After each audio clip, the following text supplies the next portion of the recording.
Միացյալ Նահանգների քաղաքականությունը, որ երկրի հետ համարում է լավ բարեկամական հարաբերություններ, մի ռեժիմ վերադառնում առևտրի, որ երկրի հետ համարում է այդ երկիրը իր հետ հակադրված է, սանկցիաները կիրառում նորմալ է, քաղաքականությունը շփոթված կարգը այդպես են աշխատում։ Հիմա մենք ինչ էինք ասում, ես 2-3 ամիս ասում եմ մի մզեք ռուսական աղջիկ, մի բզեք, մի արեք, համառությամբ գնում են մեկ տպարություն այնպեսին է, որ սա անում են, որ հետո ինչ-որ Ռուսաստանին մեղադրել հարաբերությունների մեջ մի նոր անջատություն, ոնց որ այդ Ղարաբաղի հարցում եղավ, իրենք հանձնեցին,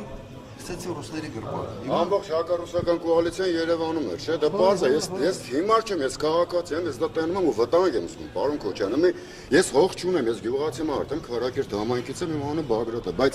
իմ շրջակա միջավայրը, որպեսզի մենք կարողանանք ֆունկցիոնալ ապրենք, պետք է որ մարդը բերքը ծախի, չէ՞։ Այն ձմերուկ ծախողը, որ նույնիսկ Ռուսաստան չի ուղարկել իր բերքը, պիտի Իրան ծախողը կարողանա Իրանը ծախի, որպեսզի ձմերուկ առնի։